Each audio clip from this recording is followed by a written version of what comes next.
Hey everyone, this is Josh here with Invest with Meh. I don't even know where to start for this week. The title of this copium episode is a terrific week in the stock market, which I think we could all agree was not so terrific, unless you were short, of course. Today, we're just going to cover some generalizations, what's going on, my opinions on the macro environment. We'll talk a little bit about Robinhood as well, just as the broader stock market, um, because the implications there for Hood as a trading platform are pretty large. The last copium video I did was right the day of, the night of. I think I actually recorded it the night of the bottom. Um, that previous bottom that we had around, let's see. Let's look at the daily. Where were we then? So I recorded that video back here on like the 11th or 12th. And the NASDAQ or the NQs, the futures bottomed around 1900. And then if we look at the ES that day, looks like they bottomed around 5500. And Hood, oddly enough, bottomed right around where we bounced again today. So it seems to be an important level, at least for Robinhood, despite the broader market actually breaking down below those lows that we saw in early March. Hood didn't actually make a significantly lower low, and it closed right at the daily close or just below it for that March 11th date. So yeah, all in all, not the best week, not the best day. The markets were down, let's see, in Qs down 6.38%, and the ES was down 6.18, which is funny. That's like just below what would have triggered a circuit breaker starting at 7%. So they basically pushed it as far as they could without triggering a breaker. And just looking at the charts here, the middle chart's the NQ. This level is pretty important. Looking back at the July into August pullback that we had last year, and then all the way back into the April pullback, this level more or less has held a couple of times now. This is the third time it's come down here. Same can be said for the ES, or I guess if you're tracking ETFs, the SPY and QQQ would be a good analog for these. But with that, and not just, I don't think it really matters just because of the macro things that are going on with tariffs. These levels, I mean, they're there and we're sitting at them. And it seems like we kind of stopped here today, but did we really? I mean, we were down 10 and 11% on these two over the last 2 days, which is crazy for the index, outside of a recession or something like COVID. These tariffs haven't even, I mean, they're just now kind of getting put in place, but we're not seeing the impacts yet in corporations. Like earnings won't be impacted yet. I mean, this is all sentiment and, just fear that this is going to spiral into a trade war, which obviously would not be good. So, I mean, we're pricing that in right now. If it doesn't come to pass, then we're going to have a really big bounce. But if they do continue on this course, or even if it's a modified version of this, it's still going to slow growth. We don't really know until we see the numbers. Earnings start in a couple of weeks with the banks. Beyond that, Robinhood, I think, said they were going to report at the end of the month for Q1. We'll talk about their numbers here in a bit, but I think they'll be fine. I think most companies for Q1 are fine because this really isn't taking effect till post Q1 or right into the tail end of Q1. So most businesses, I think earnings are going to look okay.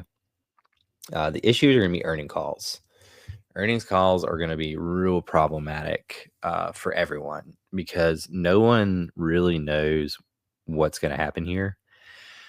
So trying to guide or trying to get a guess of, what you're going to have in the, coming quarters for 2025, this is a time where typically people would be guiding for the year too, not just for the quarter. So I don't know that we'll get guides. I think a lot of people are going to kind of pass on it and just say, hey, because of this environment on the global, this global economic environment with tariffs, we are, we are tentative, we're cautious. We're not going to guide this quarter until there's a resolution or we have more information surrounding the tariffs and the retaliatory tariffs if those come. So that's probably where we'll be. When we just look at the chart real quick for Hood. Let me see if I can get to just theirs. Yeah, here we go. We'll zoom out to the daily. And you see in after hours, it fell. So the little bitty pump that it got into the end of the day, we made a low at 31.59, and then we got back up to 35. 31.32 level seems pretty important. I think 30 is going to be a mental level.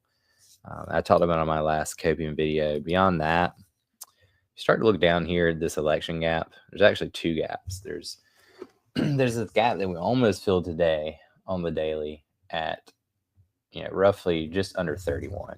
So we got pretty close to that. This gap up happened, let's see, what was the date on that?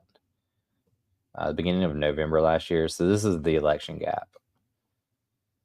So Trump won the election, we popped, and then we've stayed above this $30 level ever since. Well, if you go even further back, this is post earnings right after Q3.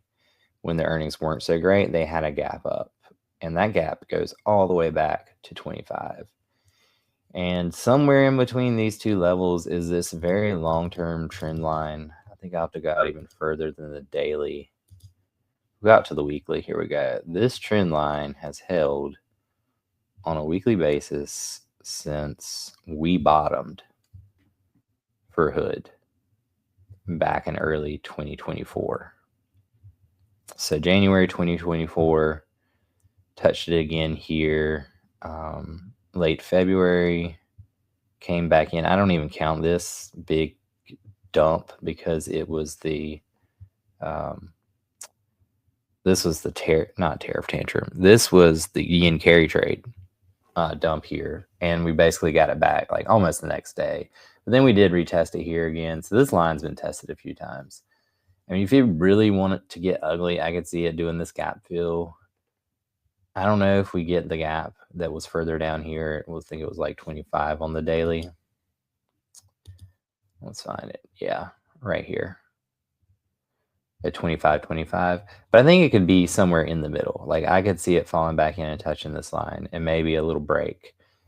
For me, it's DCA time right now. If you already had open positions, it's just managing them. So if you had spreads, or if you had sold calls, or if you had sold calls as part of that, I mean, maybe you buy those back and cover it and keep your long calls open here. If it's far enough dated, I'm thinking like January 2027 is where I had mine.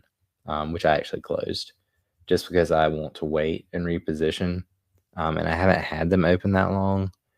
So, I mean, it was a loss, but I would rather just have the cash right now to see what happens going through this weekend. Because if we don't get any kind of news over the weekend, I wouldn't be surprised to see a continuation on Monday. But like my major buy zone would be down here, somewhere between like 25, 30 and 25. I would start adding in more heavily. I just don't see this being outside of something crazy. And I don't think this will persist. Like I think we'll either come to a resolution or Trump will balk or the Fed will balk. Like somebody will fall back on this and change their mind. I think that's probably my target area. And then worst case is something like 20. Because at 20, I mean, they're going to generate over 0.4 forced 40 cents this quarter. And Q4, they were over 50 cents for the quarter if you take out the credit that they did. So right there, that right there is like they're somewhere in the 0.9 cents, 90 cents EPS for the last 2 quarters. So even if they were to get cut in half, you know, in Q2, Q3, that would be a trailing 12 months of 1.3 for their earnings per share for an annual 12-month period. Right now, I mean, even at where it closed today at 34.51, let's just say it's 30. We'll take the after hours, 33.40 in after hours. You divide by 1.3, that's a PE of 25.7. If we did fall into the election gap or below the election gap area into the Q3 2024 earnings gap and our long-term trend line, so if we put this at 27.50, say it just falls in the middle there between those two and hits that trend line.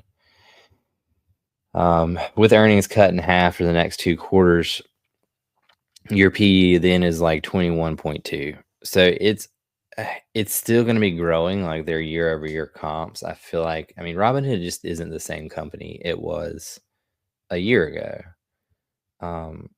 The user base is healthier, it's larger, the accounts are larger, the offerings are larger, the growth, in new users and average revenue per user are so much higher that those things can take a hit, and I don't see it going back to being like it was in 2022, where it was not generating a positive net income. I mean, they have the credit card now. They're rolling out banking later this year, which I know won't be in Q2. Maybe you'll get some of that at the end of Q3, but they have futures out and events contracts, which I mean, given this environment, I think gambling could do really well. I did a post a while back on gambling on my X at Oshawa Hill, or you can search for Invest with Meh.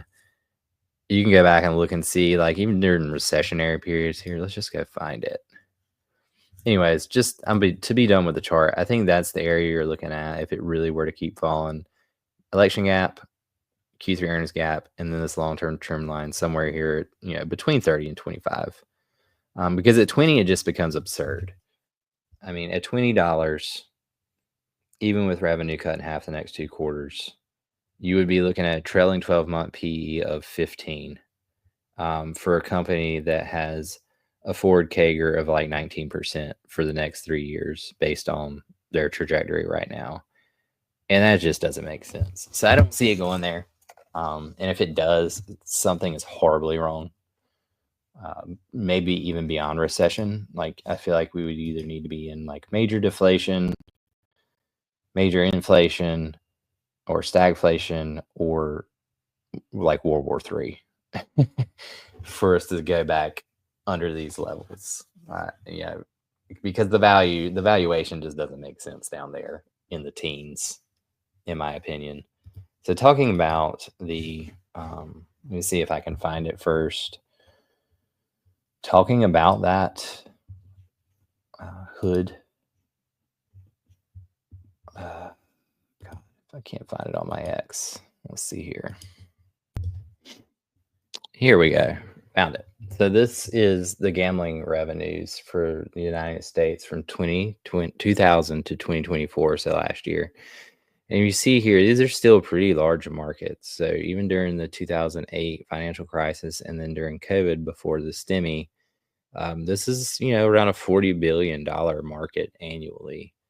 Right now, before this started playing out in 2024, it was all the way up to 65.8 billion. And you see the trajectory that it's on. This will probably only continue. I think we'll get a pullback here just because of financial economic conditions. But Hood hasn't really fully leaned into or tapped into this market yet. I mean, they're just starting. And this is for, this is not events contracts. This is just pure gambling industry revenue. So like your MGMs, your Las Vegas Sands, those types of companies. But it's big business. And, Hood, I've talked about it before. Hood doesn't have to capture a lot of this market share. a single percent of this is like $600 million annually. So you'd be looking at over 100 million per quarter, which would be a big deal.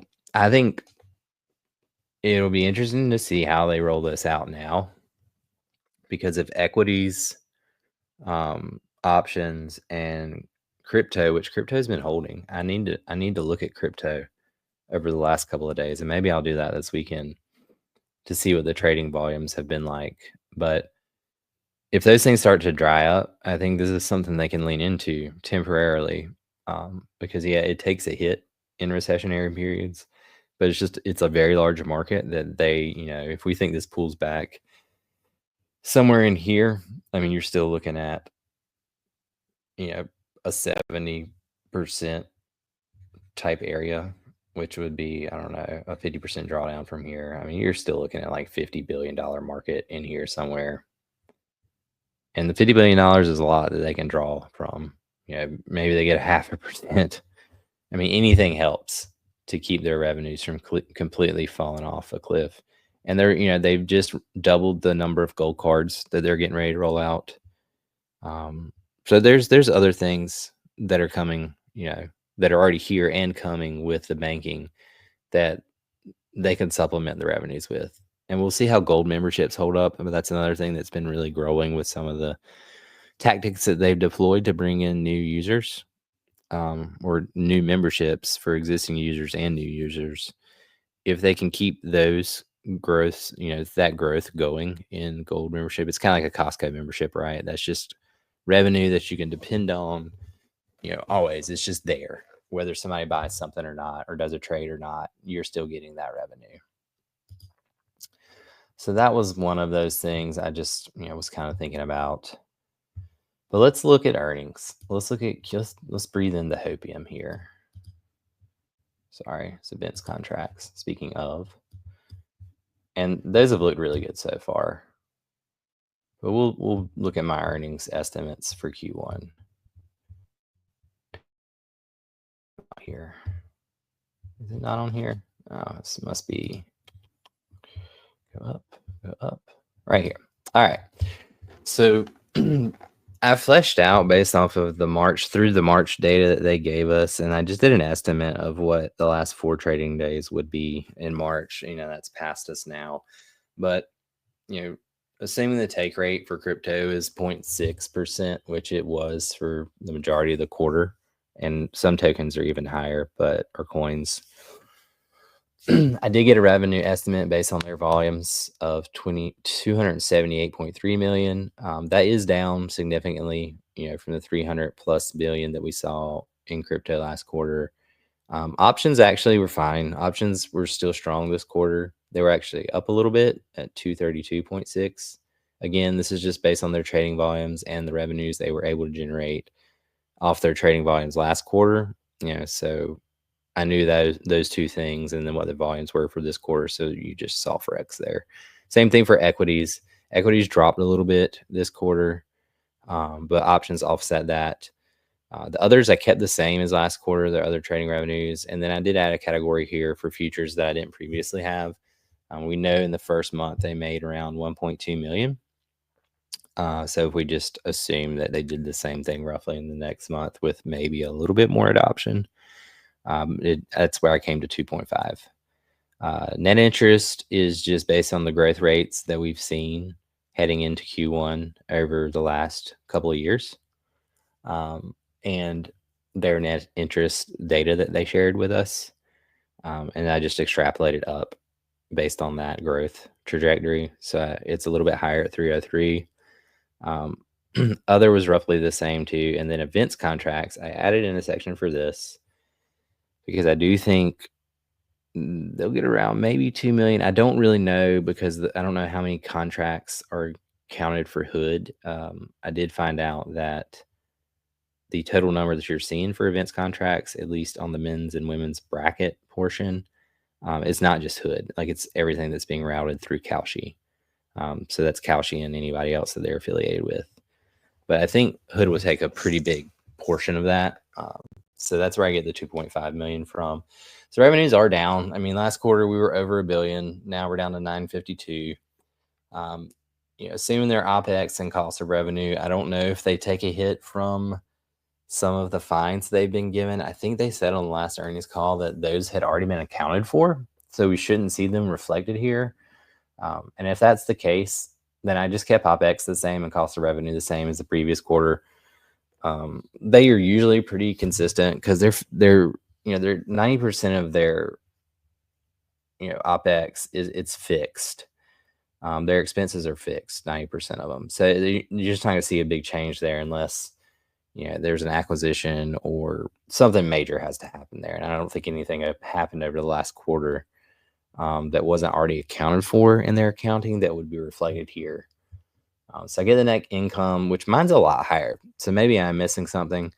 I'm getting a net income of 469, and I think my EPS based on that comes out to be 0.53, whereas Seeking Alpha has 0.4. Now our earnings revenues are pretty close. Their estimate is 926, mine's 952. Theirs was also like low last time, and I actually was right at $1 billion. So I think that's right. I think they're just their net income. There's something that they're accounting for that either I'm not or they're missing, or not really looking at their costs over the previous quarters like I am, or this in the same way that I am. Maybe they're projecting additional costs. I mean, Robinhood their costs just don't really change very much. So that's where that comes from. So yeah, I mean, the quarter's going to be fine. It's just a matter of, do they give you a really bad guidance because of what we've seen in the market recently? And I mean, here you look at the fear and greed index. Tanner has it here. I mean, is it 4? So trading, I would be very curious to see what trading looks like in April. This will be a good indicator for what I think this will be like the worst month. God, I hope it is. I'll knock on wood. I think this will be the worst month this year for trading, just because of the uncertainty. And if that's the case, like, this will be our baseline. And Q1's already in the books. It was good. So we have that kind of buffer there for the next 3 quarters this year. I mean, one bad month, it doesn't kill you. I mean, Robinhood had a really bad month last year. It was either August or September. I think it was September, where that's where that Q3 dip was before we saw that gap, that we were talking about earlier. And that kind of thing, one bad quarter, one bad month, whatever. It's not a big deal. It's a buying opportunity. But with where it's trading right now, I think it's already, it's already a buying opportunity. I think if you have a bad quarter, at this point, it's kind of riced in, I mean, if this thing's trading under $30 and they have a bad month and then the market rebounds, let's say we have 2 bad months, like April and May are bad, and then this gets worked out in June, the market starts to recover and trading volumes start to come back up. They'll have a horrendous Q2 because of that. And if you get a big dip off of that earnings report, it's just a slam buy like Q3 was last year. Like, you just buy that because the rest of the year is going to be stronger. And their earnings call, that initial dip on the report, and then you get into the earnings call and they're like cheery and they're talking good about upcoming quarters because June was strong. Like, that kind of thing is what we saw in Q3 last year. So we'll see when we get there. But I think right now you have to assume that the earnings call is coming up. Hoods is at the end of April. Banks start in a couple weeks. They're not going to be too happy unless this is resolved before then in a big way. I don't think that you're going to see much of, in the way of guidance from anyone. And when people are asked on the calls, because everyone is going to get asked about tariffs and the macro environment, on these calls, and they're probably going to say what we already know. They're going to say, well, we don't really know what's going to happen. And because of that, we can't really tell you what we expect for this year. and it's hard for people to invest when they literally have no idea what's going to happen. And we're seeing that now. And we can look at, like, let's look at the 10-year real quick. So I think that's important.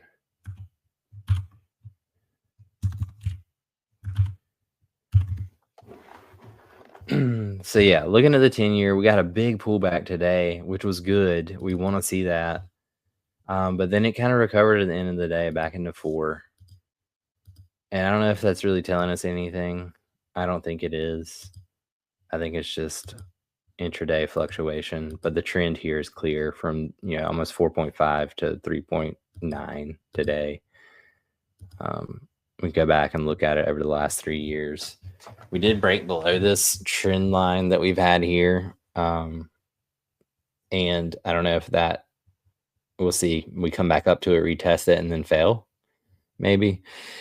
But with the yields or the bonds, there's so many things at play. Powell and the Fed. I think the CME Fed tool went from 20% chance of a cut in May, and it's like 50% now, or at least the last time I looked today, it's 50%. And I don't know that that's necessarily a bad thing. Like, I'm of the belief that we should have already been cutting. I mean, if you look at trueflation, if you just look at the numbers, like, yeah, they're kind of sticky, but a lot of that's housing, and a lot of housing is because these rates are so high. Like, builders aren't building because rates are too high. Nobody's trying to buy a house with a 8% rate. And it's the same thing with people moving. You have all these people with, 3%, sub 3% mortgage rates, and they're not moving. So there's no new homes, there's no used homes. And so the rents and home prices are propping up inflation. I mean, they're like the largest piece of it right now. And oil is dying. I mean, Brent crude is at 65 right now. I don't know what WTI is. I'm guessing it's in the 60s. Like, hopefully our president is loading the strategic petroleum reserve right now, because this is as cheap as it's been in like 3 years. So we'll see. We'll see where that goes. I don't think too much of the 10-year right now. It's moving because of tariff uncertainty, but it could go right back up if Trump, says that there's a deal has been made, or if we delay this for 3 months, you could see this right back at 4.3. So that ultimately it comes down to the Fed. Like, if you want this number really to move, the Fed's got to start cutting. The effective funds rates, EFFR, is still at 4.25 to 4.5 right now. So it's still above this, like in the mid 4% range. So until Powell and the Fed start cutting, I don't know that tariffs is, a long-term solution to bringing this down. I mean, I guess if we do keep them long enough that growth in the economy just craps itself, then yeah. But I don't think that's what anybody wants. I don't really think that's truly what Trump wants. I think he wants some short-term pain to help with this number, amongst other things, because they have to refinance debt here in the next year or two. And you want to refinance that debt at a significantly lower rate. And I think he thinks if Powell's not going to help him, he's going to do it himself. And you saw the comments today of what he said about the Fed needing to cut.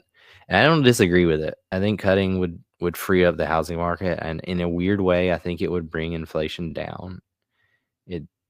It seems counterintuitive, but that last mile, that last 0.5% to 1%, is just all housing. It's all rents. And if you want those numbers to improve, the rates have just got to come down. Those things aren't going to improve with rates up here, because there's just too many people golden handcuffed for used homes. The only other way is job loss. Like, you would have to see unemployment go up significantly, and that's not in the last time I checked, that's increasing unemployment is not one of the dual mandates of the Federal Reserve. So unless that becomes a thing, they'll cut before that happens.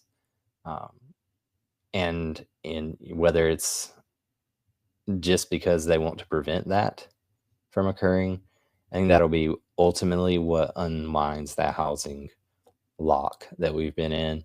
And I think it's ultimately what brings down inflation the last 1% or so.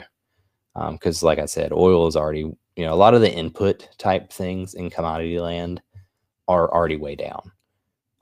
So it would be interesting to see what the prints are going to be for PCE and CPI in the next 2 or 3 months. And if there are impacts from people front running tariffs, like consumption could go up.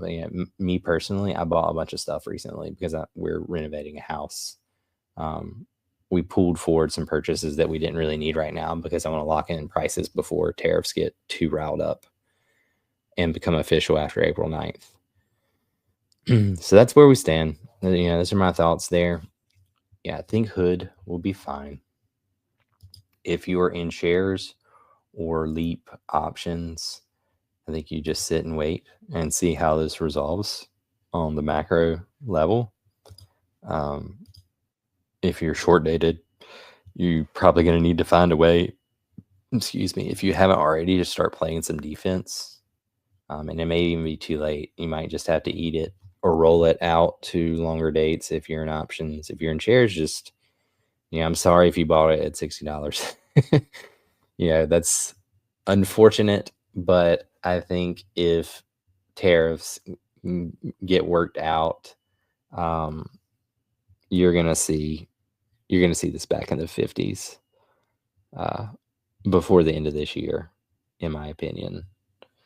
Now, if we're already basically in a bear market on the Nasdaq, and this is a tech stock. So, selling here, even if it goes $5 lower, $7 lower, it just doesn't really make sense. If you're going to sell, you should have already been out. At this point, you might as well wait and see. If you want to sell covered calls, go for it. I would just be careful because we're one news event from the president and saying something positive on the tariff front from filling these gaps up here. So you could think you're being really cool and safe, with your $60 call basis, selling a $40 covered call, and 2 days later this thing could be trading at 42. And yeah, it's all right. You got some of your money back, but you're still going to eat an $18 loss, minus whatever your premium was, which probably isn't going to be much. So yeah, just something to think about. I would just sit and wait.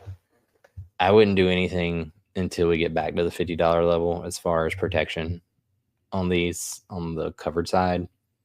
This looks like a textbook Head and Shoulder. If you really want to play it out, that's the other thing to think about. To bring this to completion, you have to come back down here. So we'll see. We'll see how it plays out. I feel fine about it. I'm not worried. They're still innovating. They're still rolling out new products. They just had an awesome gold event. You just, sometimes you can help what the market's doing. If you're long term, it doesn't really matter. Just stay patient. Maybe just don't look at your trading platform or brokerage for 6 months. Just put a DCA, set up a DCA of small amounts each day. I don't know, throw $5 in each day on some stocks that you like on auto draft, and then just walk away and come back. Maybe watch the news once a month to see what's going on, and you'll probably be feel a little bit better about life if you do that, rather than just looking and brooding over this all day long. So that's really all I had to say for the macro and Hood today. Just a little hopium. I lost a lot of money this week, so you're not alone. It's not a big deal. It's just money. We can figure out, ways to make new money in the future, whether it's with our job or in the market. And it's just a temporary thing. This too shall pass. So thanks for listening. If you made it this far, give me a subscribe on Substack at Invest with Meh, or on Twitter at Oshua Hill, OSHUAHILL. Thanks for listening. Take care, and y'all have a great weekend. See ya.